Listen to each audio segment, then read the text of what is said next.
So hello people, welcome to episode 7 of The Greenhouse, hosted by the phenomenal Dorsey, one half of the Real Wrestling Show Dash Blog.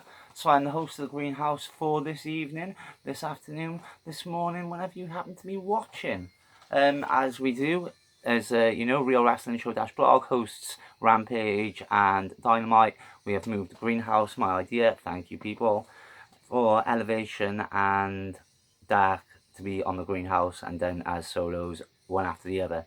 So keep an eye on the channel. We always got shit going on, but here we go. Greenhouse episode 7, starting off with Elevation with your boy phenomenal Dorsey. So number 1, Thunder Rosa versus Kayla Sparks. Thunder Rosa, huge elevation, crowd loving her, as they should, because she's a phenomenal talent. Kayla Sparks AEW debut. Fire Thunder Driver, Thunder Rosa wins, Thunder Rosa man of the match. Nice debut for Kayla though, nice build match for Thunder Rosa. I think they're also doing, like I said, with Emi Sakura or whatever, and using Thunder Rosa as the measuring stick. And that makes a lot more sense as well, because Thunder Rosa obviously is a trainer, she's got her own female promotion, she's bringing in a lot of the talent as well, so they're probably used to working with her, so I think that's why she is doing these matches. By the way, drinking a good old gentleman's Jack and Coke.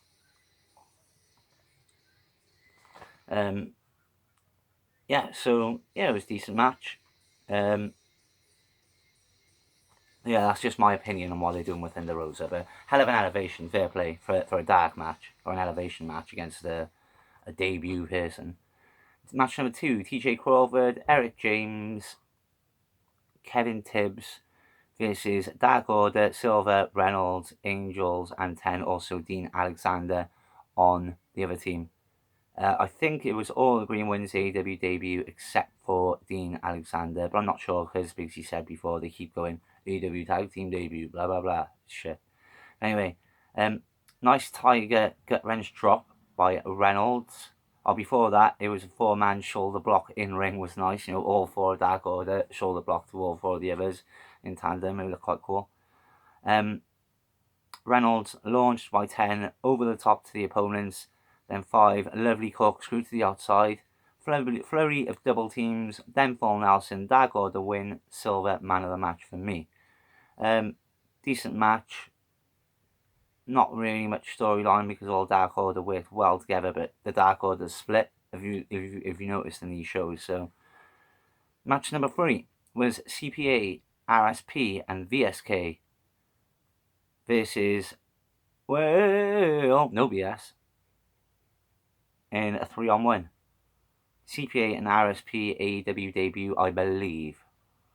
Gun Club come down, test of strength with Paul on all 3. He still wins. Chop fest by Will, no BS. Knockout shot, then double choke slam and pin. Will, no BS wins. Will, no BS man of the match. Will, no BS first non-pay-per-view match. Decent match with storyline. It was probably his best his best match in AEW so far. Not that his other match was great, it was shit. So then we had a beastly promo, which turned out to be the main event, which was quite strange, but it was cool. Real good promo. All interviews after their respective matches on either Dynamite or Rampage or the Grand Slam weekend. Beastly matches, all of them pretty much. Britt Baker had some words, MJF had an interview, Daniel Bryanson had an interview, Ethan Page and Sky had an interview, Kingston and Homicide had an interview, Pillman had an interview, Ortiz and Bowens had an interview, and then Caster gets an interview, and after the interviews after the Diamond Rampage matches, Acclaimed call out TK for rap battle. He brings out another rapper. I think he's called Little Buzzy.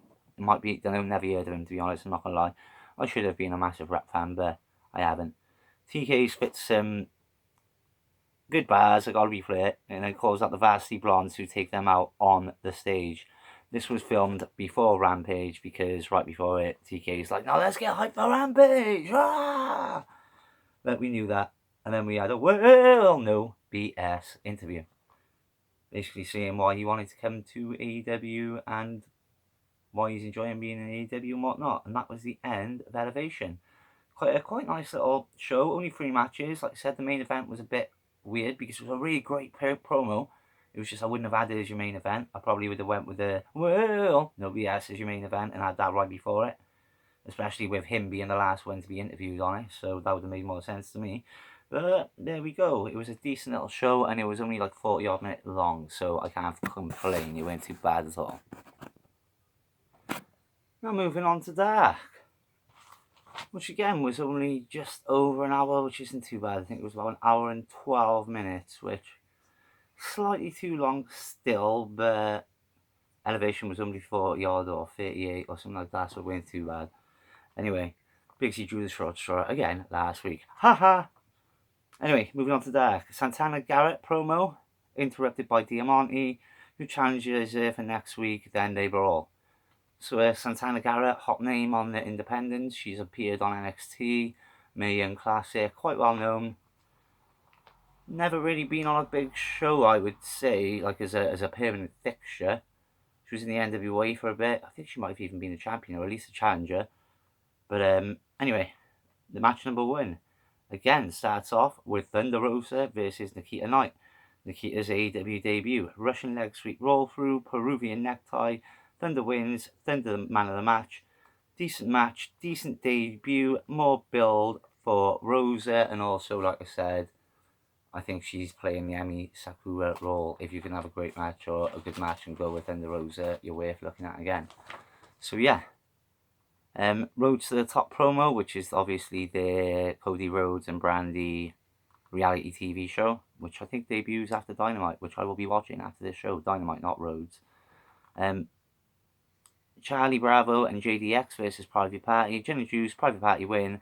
Mark Quinn, man of the match. Okay match, but pointless. No storyline. Didn't need to happen, really. Then we had match number 4. Kiera Hogan versus Layla Gray. Kiera Hogan finally gets a ring entrance. I'm sure she's had one recently before this, but you know, I think she's a good signing, and AEW have already squashed her a bit too much for my liking, but there we go. That's just my opinion. Roundhouse kick by Kiera. Kiera wins. Kiera man of the match. Nice outing for Hogan, finally getting a chance to show what she can do in an AEW ring. Decent match. Then we got Brandon Gore versus 10. Brandon's AEW debut. Big powerbomb by 10. Then the full Nelson. 10 wins. 10 man of the match. Nice build match for 10, but no storyline, etc. Jake St. Patrick and Rising versus Benoni and Adrian Jadou, or something like that, which is match number 6. Adrian's debut. I think he used to be on NXT. He's also done a lot of not MMA, but like Thai boxing and stuff like that, I think. I'm not exactly quite sure. I'm a wrestling fan, not the real MMA shit and all that. But anyway, we'll see. But I'm pretty sure he's been on NXT a few times. Benoni, Olympic Star Slam. Adrian and Benoni win. Adrian, man of the match. Decent debut, nothing special. The wingmen finished, because obviously these are both Brazilians, that being Benoni and Adrian, and they look like they were, forcing them as a team. But not a great match, to be honest, for me. Next up, we have match number 7, Lance Archer versus Arjun Singh. Lance brings out Arjun Singh, beating down as usual. Snore, snore, snore. Boring. Choke slam on the apron by Archer. Cannonball off the middle rope to the second ring after about... and then the bell rings after about 5 minutes of this beatdown. Blackout by Lance Archer. Lance man of the match. Pointless match. Didn't need to be there. Getting a bit bored of Lance Archer just coming down with his opponent beating up. If you're going to do that, at least try and do it with Moxley or someone. But he never does he? He only does it with a nobody. So what's the point? Pussy. Although Lance Archer would probably fuck me up. So, Then we had Darius Lockhart versus Ricky Starks with Hook. Darius's AEW debut. Brilliant match this one was. Fair play, I remember already. Nice submission move with the hammerlocks to turn it into a pin by Lockhart. Middle rope back elbow by Lockhart was beast. Starks hits the spear. Starks wins. Lockhart man of the match. Lockhart, very impressive. Well, the reason I give him man of the match, even though I don't. Why am I giving man of the matches anyway? All of a sudden, impressive debut, good match. Ricky Stack sold well, but yeah, fair play. Darius Lockhart looked very good, very entertaining match for a dark match. By the way, both these shows are free on YouTube, as is the Greenhouse, which you are watching now. Match number 9, Adrian Alanis and Liam Gray versus Uno and Stu Grayson with Colt Cabana from the Dark Order. Penalty kick, pile driver combo by Dark Order. Dark Order win, Grayson man of the match. Okay match. Next up, we have match number 10. Rakata Heka versus Julia Hart. Twisted Bliss by Julia Hart. If you don't know what I mean, fuck Vince. That's Alexa Bliss's move, which she is doing, which I actually invented back in the day. That was my finisher when I was going to be a wrestler. Splits Bulldog by Hart. Hart wins. Hart man of the match. Decent match. Nice build for Hart because she's still relatively new and being thrown in the deep end with some bigger names. So I like the fact they've put her a bit down there on the dark card to rise. 11, James, that's match number 11. James Ryan and Brick Aldridge versus Bear Country. Combo Spinebuster by Brick and Jordan. Belly to Belly by Aldridge. Cannonball on both by Bronson. Bear Country win. Brick man of the match. Again, okay match. Bear Country lost a bit of momentum for me, even though they were never that great. Like, I'm not being mean, but they're just not. We've got a lot better tag teams in AEW. Match number 12, which was your dark main event of the evening, which was Dante Martin and Matt Sydal versus QT and Aaron Solo from the Factory. Inside look, hook brainbuster, nice by Matt Sydal. Nice backbreaker by QT. Sydal counters powerbomb with Hurricanrana. Took by Suicida by Dante, then the Meteora by Sydal at the same time was sweet. Stereo moonsaults from the stage to QT and Solo from Dante and Matt. Big moonsault by Dante, assisted by Matt. Dante and Sydal win. I went with Sydal man of the match. Yeah, that was a decent main event. Again, not really much of a storyline behind it. But yeah, it was a good match, and a bit strange that Dante and Matt Sydal win, even though they're not a proper tag team, and QT and Solo are. But there you go. So that's me done. Gone through Dark Elevation, as I do, as Bigsy will do next week, and so on the Greenhouse. Those shows are free on YouTube. If you haven't watched them, you can check them out. This show is free on YouTube, as you can always tell. Check it out. I have been the Phenomenal Dorsey. Check out the Real Wrestling Show Dash blog every week. Check out the Greenhouse every week. Check out the channel in general, because there are some other things on there: backstage banter, merchandise memoirs, some other clips from live events and whatnot. And you never know what's going to pop up on that channel, because we do post random videos now and then. So there you go. Again, Greenhouse episode 7, Phenomenal Dorsey. Thank you for watching. Thank you for everybody who shares. Keep an eye on the credits, because we are kindly put up and big up to Brave McGraw, who has actually organised the Facebook page for mental health issues, which Bigsy has kindly put up on the links at the beginning of most of our videos. So yeah, thank you for anybody who shares, likes, watches, supports, share to a wrestling fan.